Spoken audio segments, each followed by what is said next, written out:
দীর্ঘদিন ধরে পরিত্যক্ত অবস্থায় পড়ে আছে ঠাকুরগাঁওয়ের নেস্কোর আবাসিক ভবনগুলো।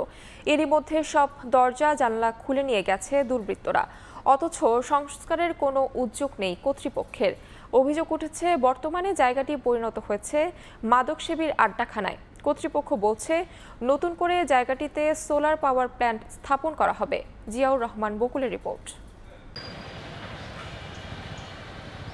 1964 সালে ঠাকুরগাঁও স্টেশন এলাকায় 37 একর জমির উপর বিদ্যুৎ উপকেন্দ্র চালু হলে কর্মকর্তা কর্মচারীদের জন্য নির্মাণ করা হয় ডরমেটরি। 2010 সালে উপকেন্দ্রটি বন্ধ হয়ে যায়। এরপর সেখান থেকে সবাই চলে গেলে পরিত্যক্ত হয়ে যায় ভবনগুলো।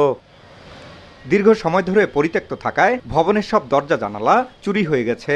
এমনকি বর্তমানে চুরি হচ্ছে ভবনের ইট। অভিযোগ উঠেছে মাদকসেবীদের আড্ডাখানায় পরিণত হয়েছে পুরো এলাকাটি। সবগুলা কোয়াটার মধ্যে দরজা নাই, জানলা নাই, পাশে পাঁচি নাই, ইটগুলা খুলে নিয়ে গেছে। এখানকার পরিবেশ খুব খারাপ। এখানকার কিছু ছেলেপেলে আসে, এখানে গাঁজা খায়, ডাইল ডুল খায়। এগুলা যদি না ভাঙে যদি ঠিকঠাক করে যে ভাড়াতে সরকার টাকা পাবে, সরকার উন্নত হবে এলো হয়েছে, তাহলে যে পরিবেশটাও ঠিক থাকবে, সবই ঠিক থাকবে। এটাই অনুরোধ সরকারের পক্ষ থেকে, এইভাবে না ফেলাই দিয়ে কোনো কিছু করার আগে দু একজন আনসার দিয়ে এত বড় এলাকার অবকাঠামো রক্ষা করা সম্ভব নয় বলে জানান নিরাপত্তার দায়িত্বে থাকা এই কর্মকর্তা। আমরা তো চাই এখানে নিরাপত্তা আরো বাড়ুক, আরো নিরাপত্তার দরকার। আমরা এখানে লোকজন কম, এত লোক কম দিয়ে নিরাপত্তা হয় না। আর কর্তৃপক্ষ বলছে শীঘ্রই জায়গাটিতে সোলার পাওয়ার প্ল্যান্ট স্থাপনের উদ্যোগ নেওয়া হচ্ছে।